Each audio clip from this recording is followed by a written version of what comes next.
Assalamualaikum warahmatullahi wabarakatuh. Selamat pagi, salam sejahtera bagi kita semua. Bertemu kembali dengan saya Pak Aziz. Di sini saya akan mengajar mata pelajaran Administrasi Infrastruktur Jaringan pada kelas 11 jurusan Teknologi Komputer dan Jaringan.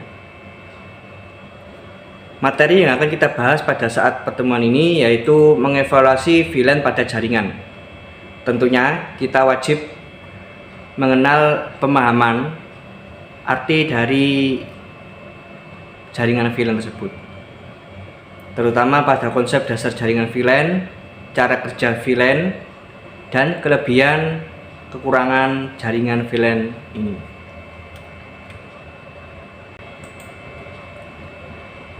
Memahami jaringan VLAN. Untuk membuat jaringan VLAN atau nama panjangnya yaitu Virtual Local Area Network, diperlukan perangkat switch manageable yang sudah mendukung VLAN tersebut. Dengan switch ini, kita dapat membuat banyak VLAN tanpa membutuhkan router yang banyak. Apa sih fungsi switch manageable pada jaringan VLAN ini?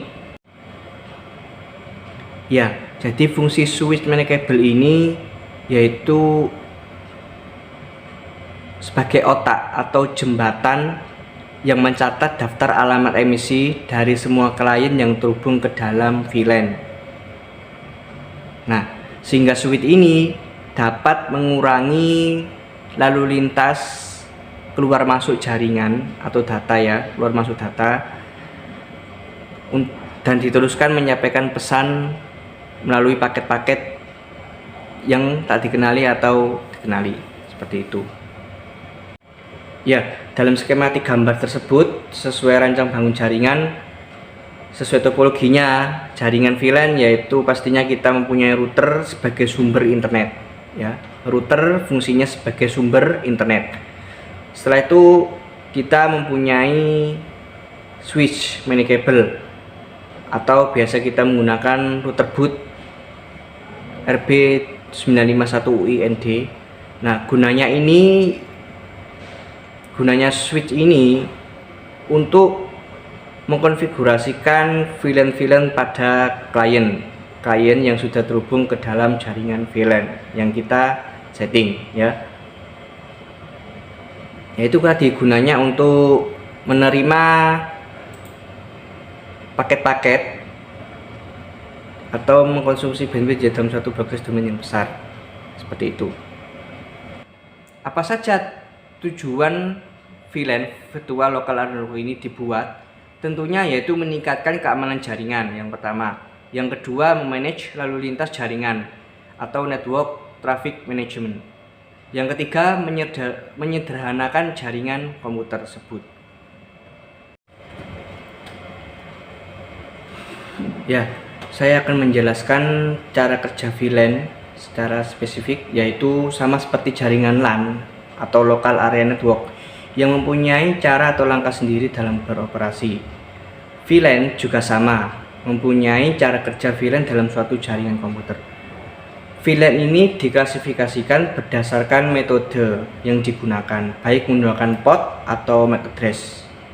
Semua informasi yang mengandung pengamatan pada suatu jaringan VLAN disimpan dalam suatu database. Jika penandaannya berdasarkan port yang digunakan, maka database harus mencatat port-port yang digunakan oleh VLAN. Untuk mengaturnya, maka biasanya digunakan yaitu dengan menggunakan switch manageable yang sudah diatur, yang dapat disetting. Setelah itu, switch manageable ini akan menyimpan semua informasi dan konfigurasi VLAN yang sudah kita setting konfigurasinya. Dan pastinya semua switch memiliki informasi yang sama. Switch di sini akan menentukan kemana data-data yang kita setting tersebut atau yang kita konfigurasi tersebut akan diteruskan ke klien-klien yang sudah terhubung ke dalam jaringan VLAN. Prinsip kerja pada jaringan Virtual Local Area Network yaitu semua perangkat yang berada pada satu LAN local area network tersebut itu berarti berada pada satu broadcast domain. Jadi hanya satu broadcast domain yang ada pada jaringan VLAN. Nah, Sebuah broadcast domain ini mencakup semua perangkat yang terhubung pada satu LAN tersebut, di mana jika salah satu perangkat mengirimkan frame broadcast, maka semua perangkat yang lain akan menerima kopi-kopi data dari frame tersebut. Keuntungan penggunaan VLAN ini sangat beragam, yang tentunya yaitu penggunaan CPU lebih efisien karena lebih sedikit meneruskan paket broadcast domain. Soalnya cuma hanya satu switch manageable ya, dan akan diteruskan ke klien-klien yang sudah terhubung ke jaringan VLAN. Yang kedua, pemindahan, penambahan host, dan perubahan host menjadi sangat lebih mudah. VLAN membantu meningkatkan kinerja jaringan dengan cara membagi broadcast domain menjadi ukuran yang lebih kecil.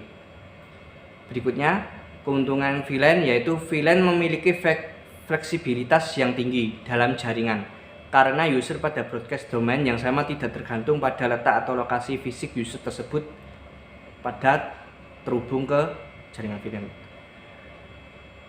Yang akhir, keuntungan penggunaan jaringan ini yaitu konsumsi bandwidth VLAN lebih efisien jika dibandingkan konsumsi bandwidth dalam suatu broadcast domain yang besar. Pastinya ada keuntungan, pastinya ada kerugian ya. Kekurangan penggunaan VLAN yaitu setiap switch yang harus disetting secara manual untuk jaringan yang memiliki ratusan workstation atau switch ya. Maka tipe VLAN ini satu ini kurang efisien untuk dilakukan. Jadi misal ada klien-klien yang memiliki workstation atau memiliki tambahan switch, maka VLAN ini yang cuma satu ini kurang efisien untuk dilakukan pada saat jaringan tersebut. Ya, sekian materi pembelajaran pada pertemuan kali ini. Akan kita bahas materi-materi yang lain di dalam video-video berikutnya. Sekian, terima kasih. Assalamualaikum warahmatullahi wabarakatuh.